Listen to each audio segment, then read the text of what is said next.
Bienvenidos. Esto es Fuera de la Caja. Yo soy Macario Esquetino y le agradezco mucho que me escuche en esta revisión de lo que ocurrió en la semana que terminó el domingo 25 de agosto. Yo, como sabe, grabo para usted el lunes 26. Esta es ya la última semana de agosto. De hecho, el próximo domingo estaremos ya en septiembre, en la próxima eh, revisión que hagamos, el próximo análisis de coyuntura. Ya estaremos en ese mes que parece que va a ser bien complicado, parece que va a ser trágico. Usted ya lo sabe con seguridad. Los consejeros en el Consejo General del Instituto Nacional Electoral decidieron darle una mayoría extraordinaria, digámoslo así, a Morena y aliados, haciendo uso de una interpretación abusiva de la Constitución, que, pues uno puede decir, ya se había hecho antes. Pues sí, en cierta medida se había aplicado una regla similar a la que se hizo hoy, para ajustes pequeñitos en aquellas ocasiones. Ahora, pues es mover a esta coalición de menos del 60% de los votos a prácticamente 75% de los diputados. Y esto pues altera por completo la voluntad popular. Eso no fue lo que los mexicanos decidieron, es el uso abusivo de la ley. Y eso fue lo que hicieron en el Consejo General del INE. No todos los consejeros, hubo cuatro que defendieron hasta el final el que se aplicara una medida más cercana a la voluntad de los votantes, pero fueron derrotados 7-4, en donde ya sabíamos que cinco iban a defender a la coalición de López Obrador. Son servidores de él, son lacayos del dictador. Pero bueno, pensábamos que a lo mejor los otros dos actuarían, eh, digamos, más cercanos a lo que los mexicanos votaron. Tienen sus argumentos los dos consejeros, un consejero y una consejera, para haber decidido esto. Argumentos que a mí me parecen insuficientes, que yo creo que tienen más que ver con cuestiones políticas que con la interpretación correcta de la ley. Pero pues cada quien toma las decisiones que les corresponden. Yo no estoy en el consejo, entonces pues ellos decidieron. Esa sobrerepresentación excesiva y abusiva, como le digo, se va a discutir en el Tribunal Electoral del Poder Judicial de la Federación de entre hoy y el miércoles. A más tardar el miércoles 28 tiene que estar resuelto cómo se van a repartir las curules en la Cámara de Diputados para que el día 1 de septiembre, que si no me equivoco es el domingo, eh, pues se pueda instalar la nueva legislatura, la legislatura 65. Esta legislatura va a arrancar, nos dicen los líderes de esta coalición, que tiene una supermayoría en Cámara de Diputados. Van a arrancar pues con las reformas que López Obrador anunció desde el 5 de febrero, que entonces eran absurdas y hoy son absurdas, pero además pueden convertirse en realidad. Entre ellas hay muchas cosas, pero hay tres que son las importantes. La primera tiene que ver con la desaparición de los órganos autónomos. 7 órganos autónomos quieren desaparecer. Cuatro de ellos son importantísimos en materia económica y a mi forma de ver, pueden significar que México se ha expulsado del Tratado de Comercio con Estados Unidos y Canadá. Me refiero a la desaparición de la Comisión de Competencia Económica, el Instituto Federal de Telecomunicaciones y las dos comisiones que tienen que ver con energía, la reguladora de energía y la nacional de hidrocarburos. ¿Por qué esto podría significar la salida del TEMEC? Porque si no existe esta Comisión de Competencia Económica, la competencia en este país queda en manos del gobierno. Y así estuvo durante todo el siglo XX prácticamente. La primera vez que México tuvo una comisión de competencia fue en 1992 y se creó por insistencia o exigencia del gobierno de Estados Unidos, que dijo que no iba a haber tratado de libre comercio si no había un organismo independiente del gobierno que ayudara por primera vez en México a enfrentar a los monopolios. Usted sabe, porque lo hemos platicado muchas veces, que en México las grandes fortunas tienen tres orígenes distintos. Hay un grupo de grandes fortunas en México que se hicieron antes de la Revolución Mexicana.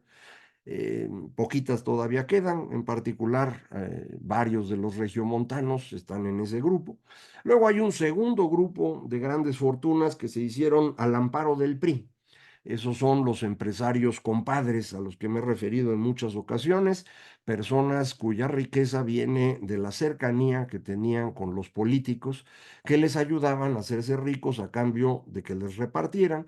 Y este grupo de empresarios es el que controla al día de hoy todavía el Consejo Mexicano de Negocios y en consecuencia, el Consejo Coordinador Empresarial, por eso durante este sexenio, pues estuvo de adorno el Consejo Coordinador Empresarial, porque el Consejo Mexicano de Negocios no los dejaba enfrentarse a López, porque ellos estaban negociando con López y lo hacían con mucha facilidad porque es lo que habían hecho sus padres o sus abuelos al crear estas grandes empresas. Me refiero a todas estas grandes fortunas asociadas a concesiones, minería, todavía algo de bancos, telecomunicaciones, medios electrónicos, ese tipo de cosas. Ahí están esos empresarios grandotototes, eran a los que dañaba seriamente las reformas que se hicieron al inicio del sexenio de Peña Nieto, se enojaron, se organizaron. Y en mi opinión son parte de quienes llevaron al poder a López Obrador para recuperar lo que esas reformas de Peña Nieto les quitaban.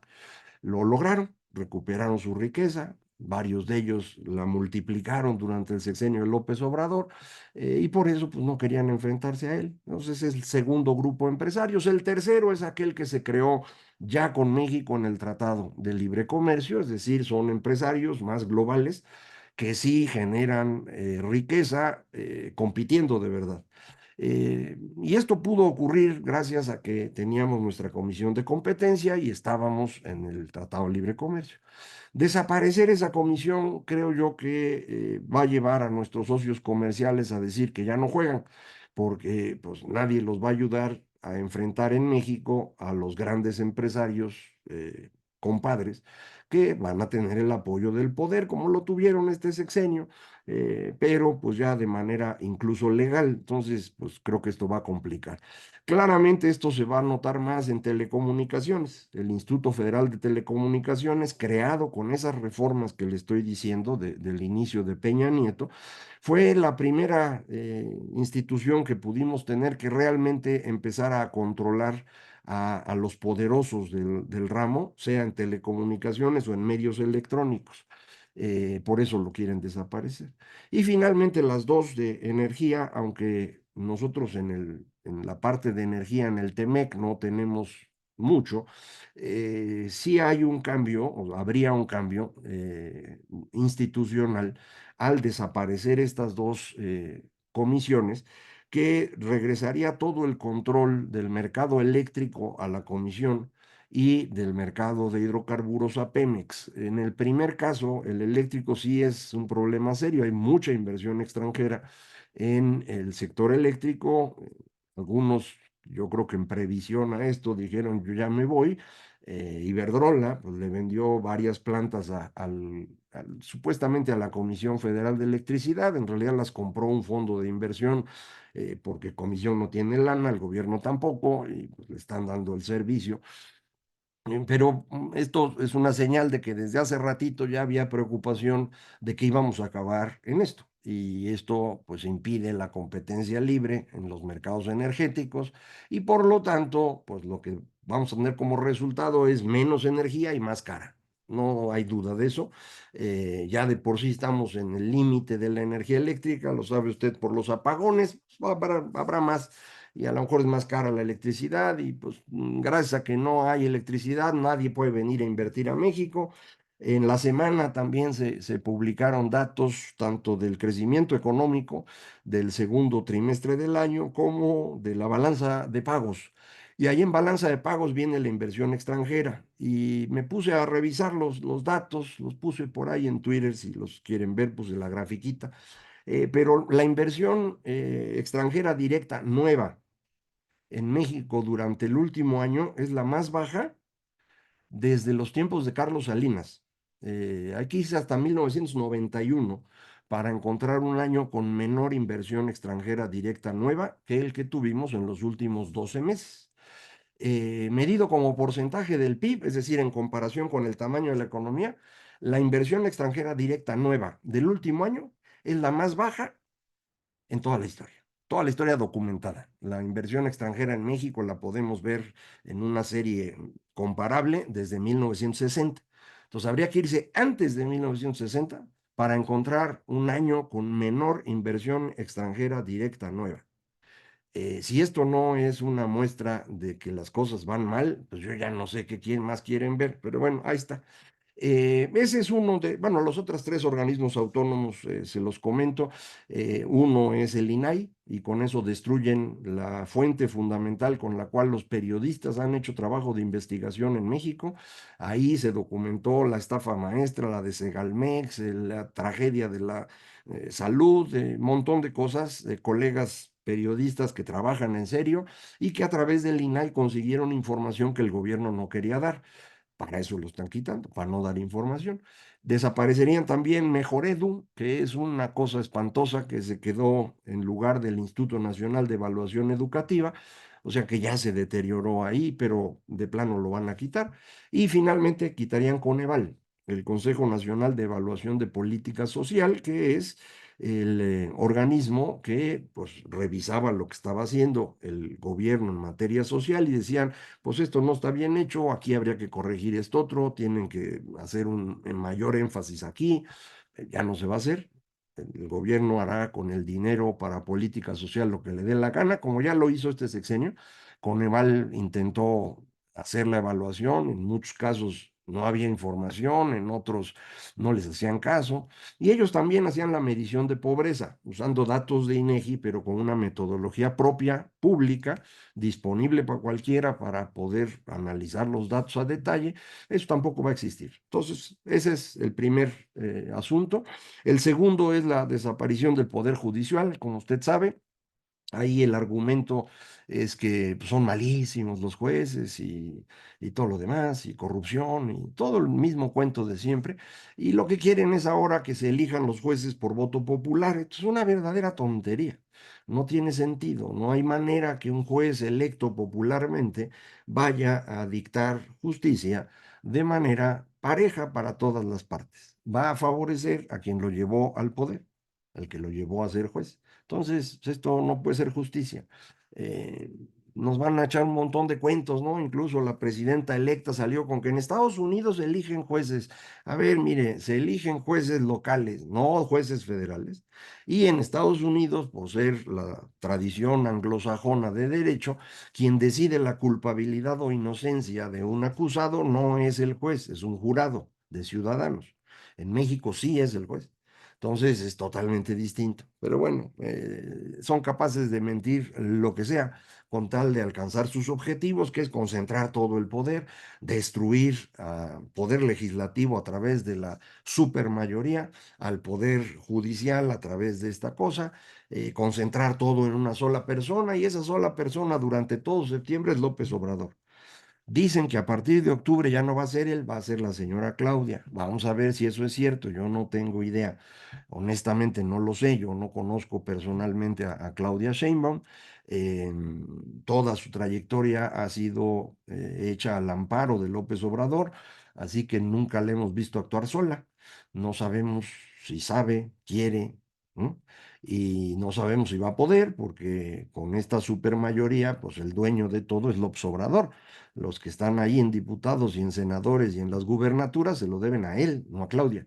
Entonces, a ver si de veras Claudia quiere y resulta que es maga de la política y durante septiembre pastorea las cámaras y no decide nada y ya para octubre ya gobierna ella. Ojalá así sea. El huequito que tenemos es en el Senado, les faltan 3 votos, entiendo, y esto significa pues que ahí sí tienen que negociar con alguien. A lo mejor compran senadores al menudeo o los compran al mayoreo negociando con Alito, yo no lo sé, pero hay esas posibilidades. Creo que hay una presión muy grande de los trabajadores del Poder Judicial que hace difícil que los senadores se echen ese trompo a la uña, como se decía antiguamente. Hay mucha presión desde fuera. Ya mencionaba yo que con los organismos autónomos nos van a sacar del Temec. Eso dice la carta que envió el embajador de Estados Unidos a López Obrador. Carta que estoy convencido le dictaron. O sea, él ya saben cómo es, él adora a López y había dicho unos días antes que era una brillante idea lo del Poder Judicial. Pues ya tuvo que hacer una carta diciendo, oigan, güeyes, los vamos a correr, ¿eh? Eh, no sé si de veras no le entienden, pero ahí está en la carta. Y bueno, finalmente, una tercera cosa que no se ha discutido mucho, pero está también en el bloque de reformas, es la destrucción del INE, el regreso propiamente hablando de las elecciones a la Secretaría de Gobernación, al Poder Ejecutivo, para que con eso, pues ya a partir de esa reforma no haya ni siquiera que andar repartiendo dinero para ganar. El que gana es el que cuenta los votos, decía Stalin, ¿no? Entonces, si ellos ya tienen controlado el conteo de votos y nos sacan a los ciudadanos del proceso, pues entonces ya no necesitan ni andar dando dádivas, ¿no? Y pues eso es importantísimo para ellos porque la neta no les alcanza el dinero.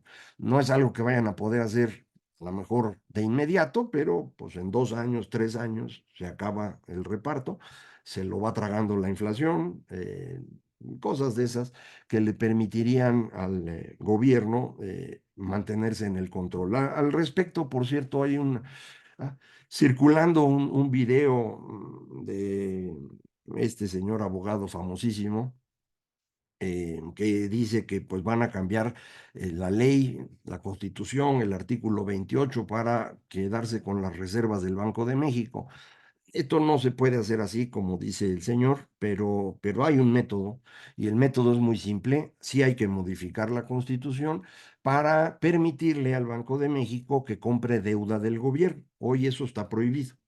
Entonces, el Banco de México no puede comprar CETES o bonos o eso del gobierno mexicano. Y la idea de que se le prohibiera es para evitar que el Banco de México empiece a financiar al gobierno. Si se le permitiera comprar CETES y bonos y demás, entonces el Banco de México puede vender reservas en dólares, comprar pesos, con esos pesos comprar los CETES y empezar a saquear las reservas para financiar al gobierno. Eso sí se puede hacer, nada más con este cambio que le comento. Eso lo que implicaría es una espiral inflacionaria, inflación tipo de cambio o inflación de evaluación, como lo vimos en los años 80 que muy rápidamente se va a convertir en una catástrofe financiera.